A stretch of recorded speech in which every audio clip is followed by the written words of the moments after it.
근데 그렇게 할 마음 자세를 딱 붙이면은 아마 눈에 보이는 게 많을 거예요. 눈에 보이는 게. 내가 저 사람을 뽑았는데 저 사람이 요새 국회에 나가서 하는 행동을 보니까 이거는 완전히 빨개 같은 행동을 한다. 공갈꾼 같은 행동을 한다. 기회주의자다. 이렇게 생각이 되면 반드시 행동을 하셔야 돼요. 행동은 그 사람한테 해야 됩니다. 우리끼리 하면 아무것도 소용이 없어요. 그 모범 사례를 이건 저기서 보여주었다. 이렇게 말씀드릴 수가 있습니다. 그래서 이런 대한민국을 이렇게 여행을 하면서 느끼는 것은 우리가 61년 동안에 얼마나 많은 사람들이 이렇게 노력을 해가지고 이런 괜찮은 나라를 만들었느냐 하는 데 대한 감동, 고마움, 다행스러움 이런 것이죠. 역시 가끔 짜증날 때가 있지만은 2009년 9월 현재로 내가 대한민국에서 살고 있다. 정말 건강하게 살고 있다. 직장도 있다. 가족도 있다. 놀러 갈 때도 있다. 친구도 있다.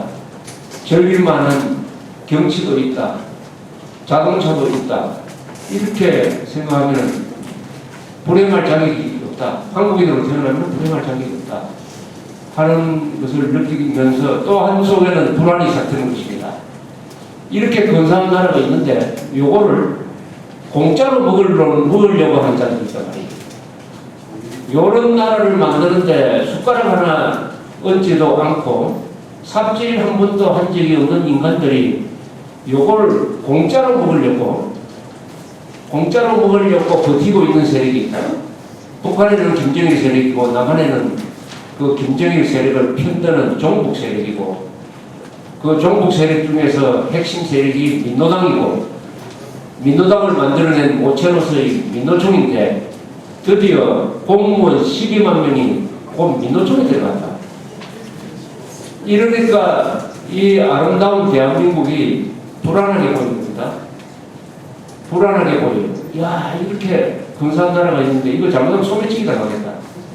잘못하면 강도질 당해가지고 이 대한민국을 잃어버리고 나의 삶의 터전도 무너지겠구나 하는 불안이 생깁니다. 불안이 생깁니다.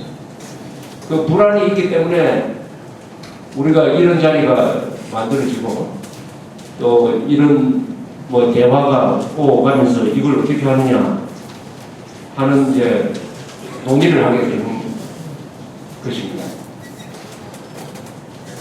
이 좌익 세력들, 공산당 세력들은 공짜를 좋아합니다. 이 사람들의 기괴한 논리가 많지만 그 논리 핵심에는 뭐가 들어있느냐? 공짜로 먹겠다는 거예요.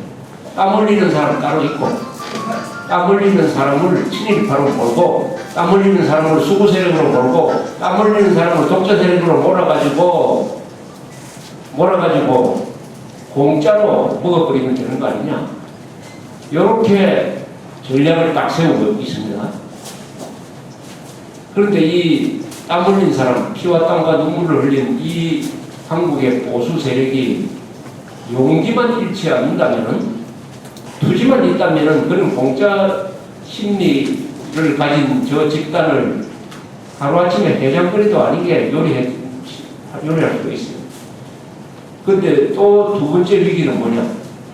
공짜 좋아하는 이 강도 집단, 폭력 집단, 요 거짓말 집단이 한쪽에 있는 거와 더불어 우리 애국 세력, 우리 정부, 우리 보수 세력, 기성세대에도 문제가 있다, 그죠? 문제가 있다. 어떤 문제가 있느냐?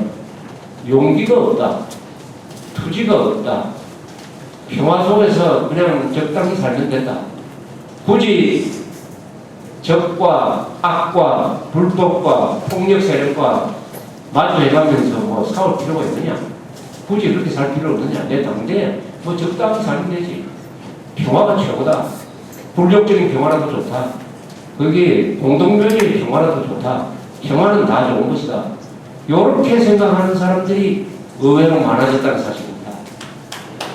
강도 집단이 있다는 것과 강도 집단한테 굴복하고 타협하려고 하는 세력이 우리 대한민국 세력 안에서 있다는 것입니다. 그러니까 이 요소가 딱 합쳐져 버리면 한국은 위기에 빠질 수가 있다.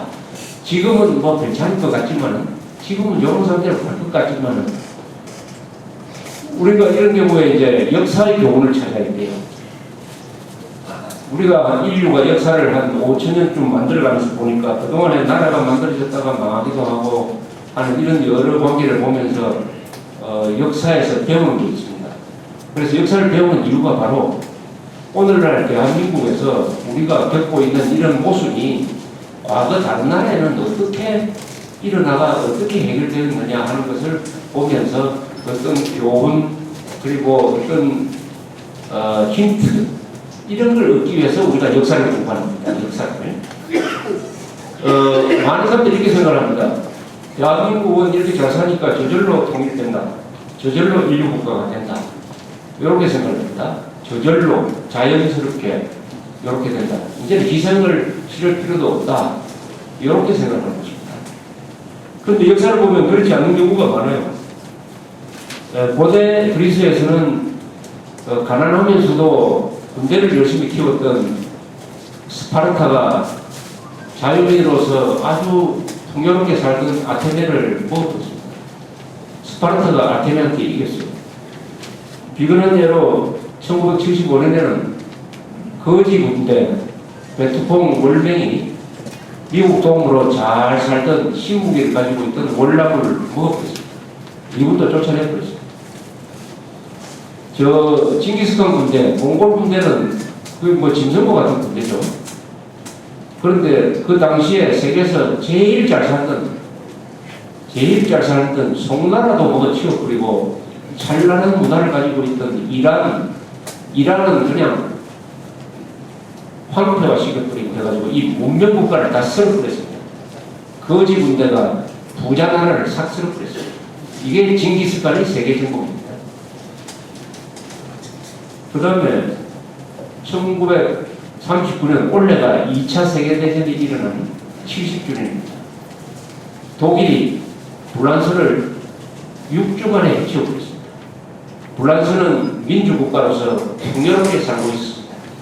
독일은 히틀러가 독재를 하면서 국민들을 단련시키고 해가지고 전쟁 준비를 하고 있었어요. 딱 붙으니까 6주 만에 그 호화롭던 프랑스가 항복을 하고 말았습니다. 그러면 남한이 잘 산다고 해가지고 1인당 국민소득이 북한에 비해서 몇십 배다. 그래서 자동적으로 남한이 북한을 흡수 통일한다. 그래서 잘 통일한다.